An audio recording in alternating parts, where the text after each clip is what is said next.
Musty.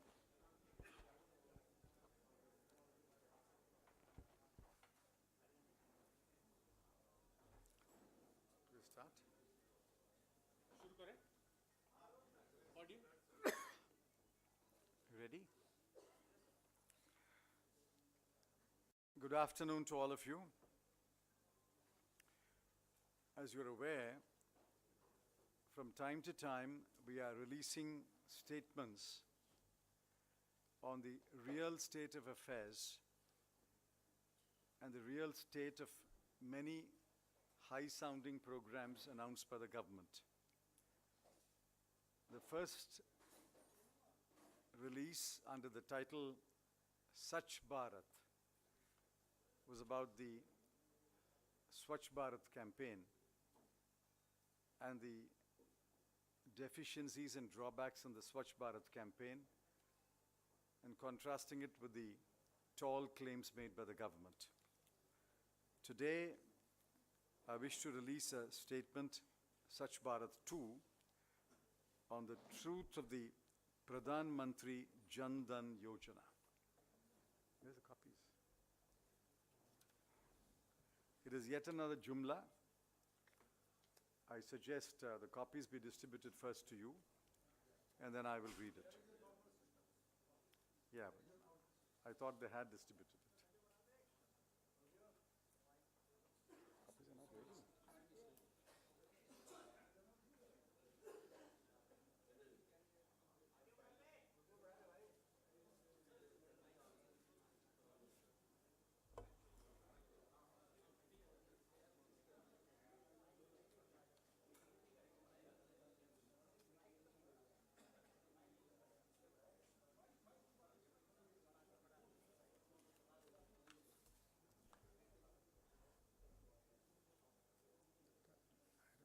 What's wrong with these guys?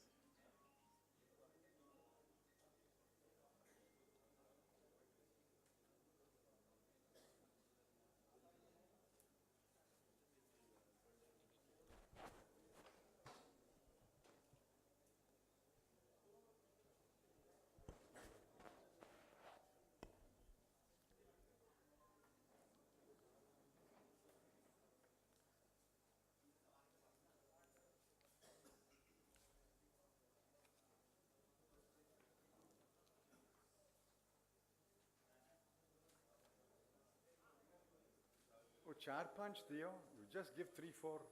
They will give it to themselves.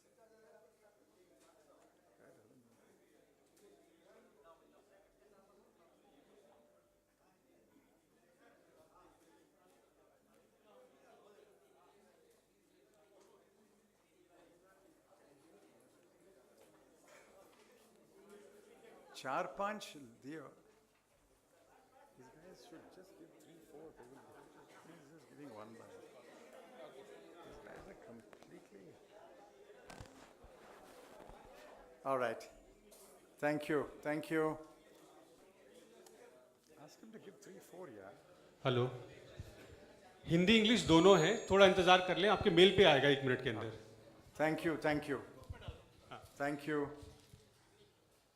The truth of Pradhan Dhan Yojana. It is yet another Jumla. Just as the India story did not begin on 26th May 2014, as Mr. Narendra Modi would like us to believe, financial inclusion did not begin with the Jan Dhan Yojana. It was a UPA government that sold the idea of financial inclusion. The RBI introduced the Basic Savings Bank Deposit Account, BSBDA. It was also called the No Frills Account or Zero Balance Account. Until May 2014, 25 crore BSBD accounts had been opened, and the average citizen began to enjoy the advantages of modern banking. Simultaneously, the Aadhaar program was rolled out, and 65 crore Aadhaar numbers were issued by May 2014. BSBDA and Aadhaar were historic achievements.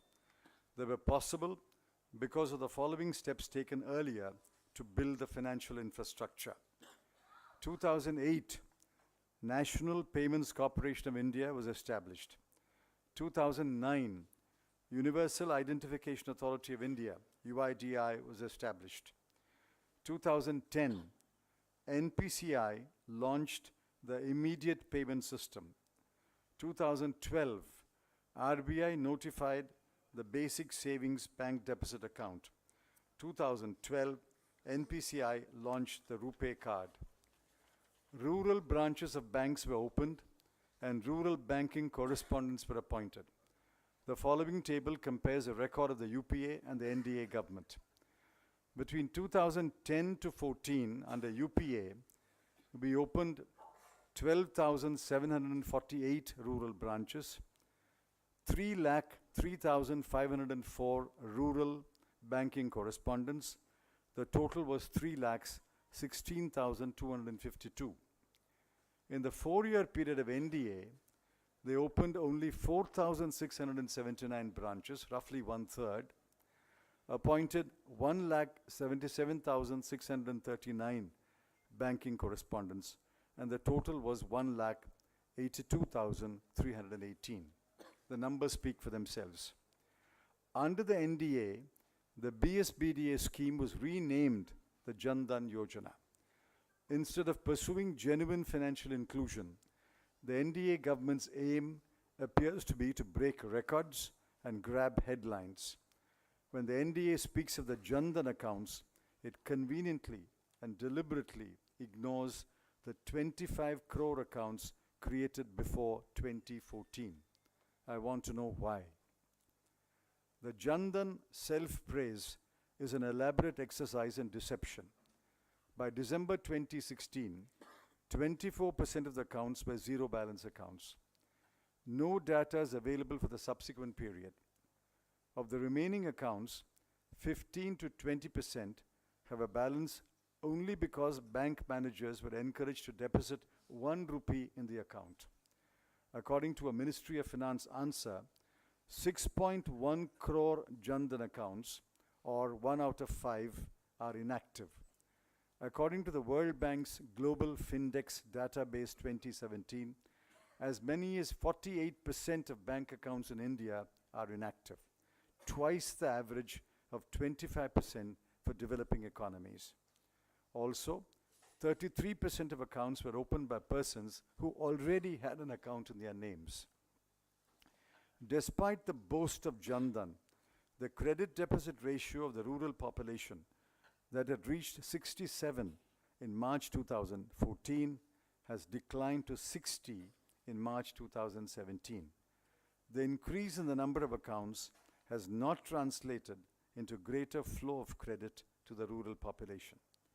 It is now common knowledge that the Jan Dhan accounts were used to launder money after demonetization.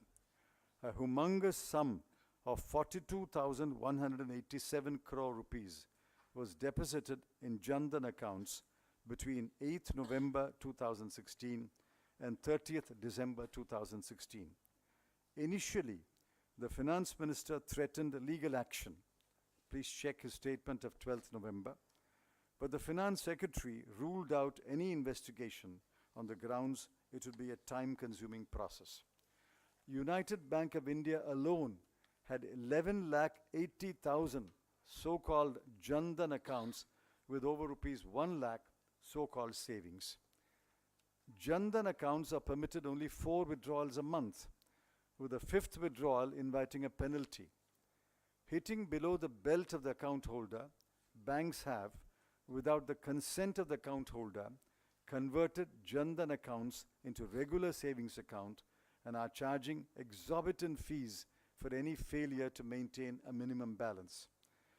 The government has stocked up the life and accident insurance benefits available with a Jan Dhan account, but failed to mention that rupees 30,000 life insurance feature applies only to those who opened a Jan Dhan account between 15th August 2014 and 31st January 2015, a window of about 6 months. This incentive was introduced only to generate record account openings rather than offering a real benefit. Government has failed to disclose how many account holders have got the insurance after an accident or death. Many hapless persons were exploited. Opening a Jan Dhan account was supposed to be free of cost, but 1 in 5 persons had to pay a middleman to open one, according to a September 2017 World Bank research paper. Of those who opened an account, 53% were required to pay a minimum deposit, even though no minimum deposit has been stipulated. Jan Dhan Yojana is another jumla and an exercise in mass deception by Prime Minister Modi and the NDA government. The funds were supposed to be cost-free for struggling banks, but they are required to bear the cost of the accounts. SBI alone has spent 775 crore rupees as on 31st December 2016 for maintaining the accounts. In any event, there are no comparable benefits to the customer. The Hindi version will be available to you. Yes. Are there any questions?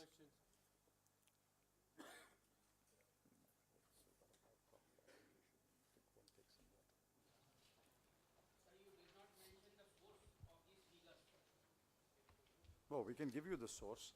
These are all, we have given the date, we have given the author, and if you want the source, I'll be very happy to provide the source. But if you go to the Google, you will get the document itself. Yes, but I can vouchsafe for the source. Most of the figures are there in the public domain already, sir. Yes. Yes.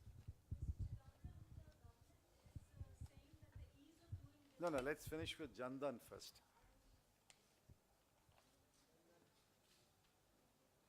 So you were indicating the unaccounted money of demonetization spark Yes. in Jan Dhan judgment. Yes. I said 42,187 crore rupees were deposited in Jan Dhan accounts between 8th November and 30th December in a period of about 51 days. The finance minister on 12th November, go back and read the newspapers, he said, we will take action. But then the finance secretary then ruled it out, saying it's a time-consuming process. So what happens to this 42,187? Is none of them a money laundering case? So is there a breakup of the Number of accounts in which? Well, I can give you, there is a breakup.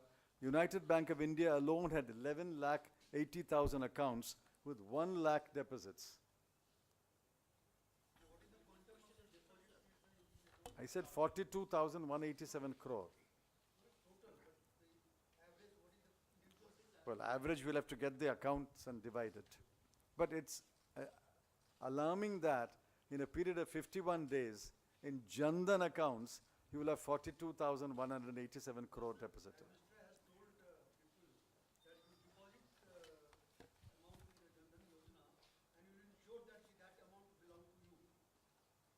Well, if I deposit my money, I suppose it belongs to me. I hope they're not taking away that money like they're trying to take away money from RBI.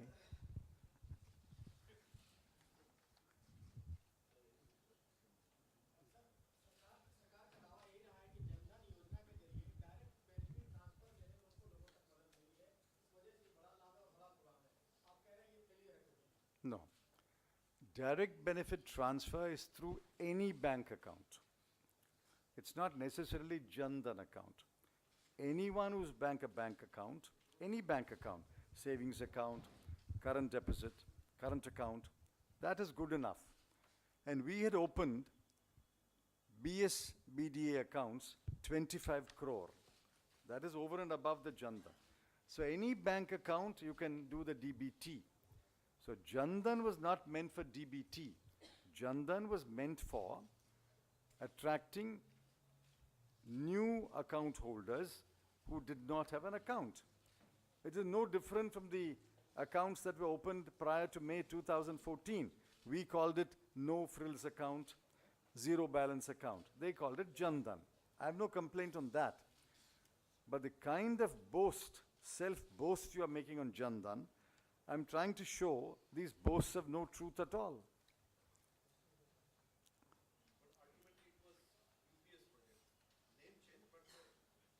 Yes, that's what I'm argued here.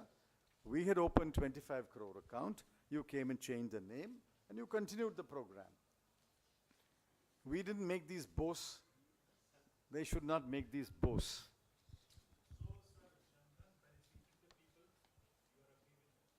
No, if you find that 33% of accounts were opened by persons who already had an account, how is it called a Jan Dhan account? 33% of accounts were opened by people who already had some kind of a bank account. So why do you call it a Jan Dhan account?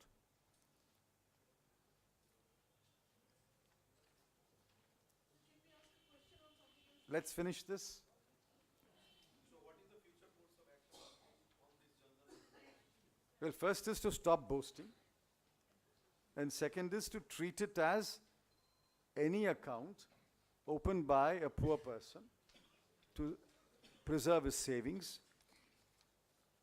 and to count the 25 crore account opened prior to May 2014 and these accounts together. Not to ignore the 25 crore accounts. And finally, the most important thing is paragraph 9, which I have said, not to hit below the belt of the account holder. 4 withdrawals are allowed. For the 5th withdrawal, there is a penalty. Why? And without the consent of the owner, you're converting it into a regular savings account and saying if you don't maintain a minimum balance, I will deduct a certain amount. In fact, a large number of people have lost money because they can't maintain a minimum balance. But since you are saying that certain percentage of people have Jan Dhan account which has a zero balance and a 1 rupee balance, from where they will deduct the money? No, not in those cases, they can't deduct money. But they have a minimum balance. Not in Jan Dhan, there's a minimum balance in the regular savings account. How can you convert a Jan Dhan account into a regular savings account without the consent of the account holder and then start deducting?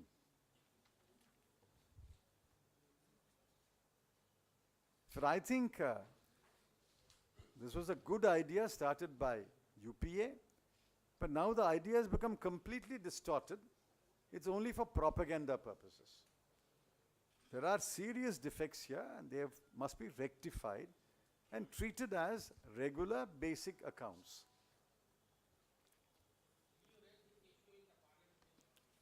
We will, if somebody is willing to answer our questions.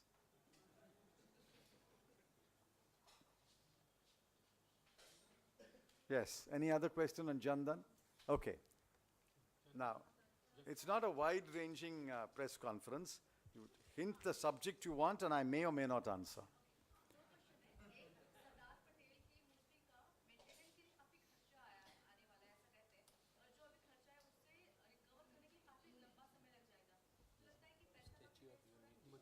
Money spent on the statue. See, we are proud that Sardar Patel has been honored by erecting a statue. Sardar Patel was a lifelong congressman, a lieutenant of Mahatma Gandhi, a close associate of Jawaharlal Nehru. Just look at the 2 letters exchanged between Jawaharlal Nehru and Sardar Vallabhbhai Patel within 5 days of Mahatma Gandhi's assassination.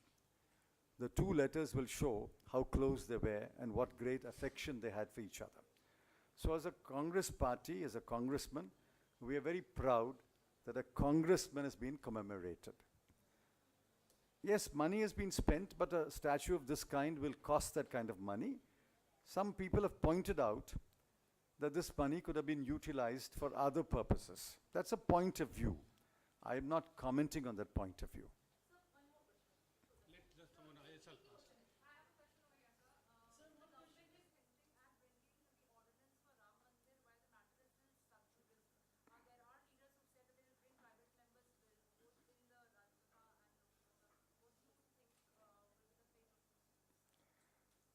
The government is letting its followers test the water.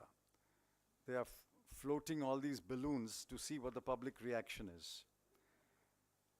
When the matter is pending before the Supreme Court, as a regular appeal against the Allahabad High Court judgment. In my view, to bring an ordinance would be unconstitutional. So let's see whether the government recognizes the constitutional position or it will indulge in an adventurous action. An ordinance, when the appeal is pending, will be an adventurous action. It will be unconstitutional.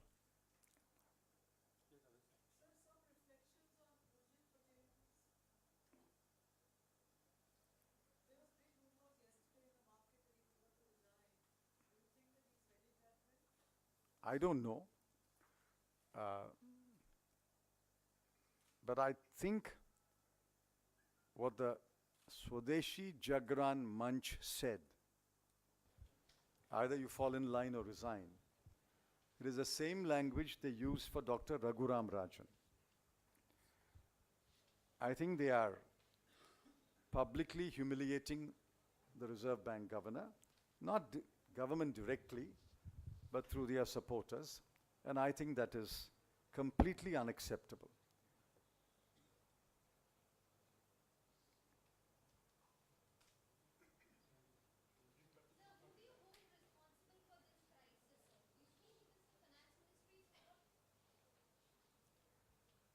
Well, I think they are completely misreading Section 7. The power of Section 7 lies in its non-use. That's the power of Section 7. You have it, but you don't use it. You enter into a dialogue with the governor and resolve issues. If they have written letters specifically referring to Section 7, as many newspapers have reported today, they say at least 2 or 3 letters specifically refer to Section 7. I think that is a very bad move. But sir, do you feel that the section 7 should be deleted from the... No, Section 7 should remain there. It has never been used since 1934. And the power of that section lies in its non-use.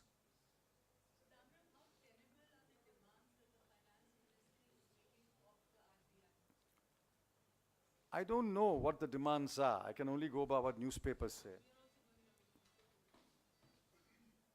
There is always merit in both arguments. There's always some merit in this argument, some merit in that argument. If one argument alone was meritorious and the other argument was unmeritorious, it's very easy to draw a conclusion. There is always some merit in what the RBI says. There is always some merit in what the government says. Now, the way to resolve it is the way it is resolved all over the world. The way it was resolved in the past in India, for the finance minister and the governor to sit privately and talk matters over and come to a conclusion. You may not come to the ideal conclusion, but even if you come to 2 or 3 steps of agreement, you implement them and then look at the 4th step and the 5th step later.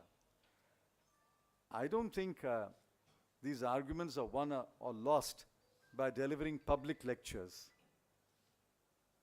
Mr. Chidambaram, do you think the RBI also is responsible for this sorry state of affairs because it did not stand up to the government pressures during demonetization? I have already said so many times, RBI should have stood up to the demonetization idea, should have rejected it outright. I think some of the damage that was done to the RBI was done by demonetization. आपने कहा कि ordinance Ram मंदिर को लेकर लाना unconstitutional है, लेकिन इस तरीके से बीजेपी के एक एमपी हैं, वो कह रहे हैं मैं प्राइवेट मेंबर बिल लेके आऊंगा, तो इस तरीके से बिल लाना संसद में क्या ठीक है? I said my view. I'm not a court of law. It's my view. In my view, an ordinance would be unconstitutional. a bill would also be unconstitutional. You cannot pass a bill setting aside a judgment of a high court when the matter is pending in the Supreme Court. That's my understanding of law. I may be right, I may be wrong. Yes.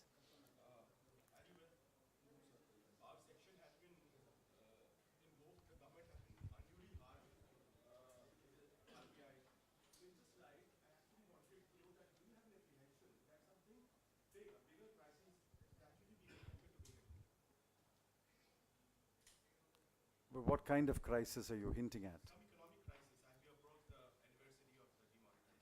I think we are already in a state of near crisis. Read my column last Sunday in the Indian Express and 8 other papers. I've hinted at several economic parameters which are pointed downward. The economy is in a crisis. And the government itself seems to acknowledge that there is an NBFC crisis. There is a small and medium enterprises crisis. There is a liquidity crisis. There's an NPA crisis. The government itself seems to be hinting at all these crises. I suspect they also have a fiscal deficit crisis. They have a current account deficit crisis.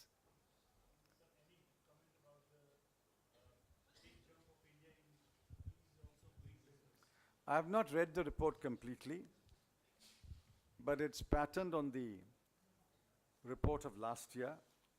It is based on 10 parameters studied in only 2 cities, Mumbai and Delhi. But that can only lead to a ease of doing business in Mumbai and ease of doing business in Delhi. You can't generalize for Gorakhpur and Karaikudi and Visakhapatnam. Secondly, the study is about private limited companies alone.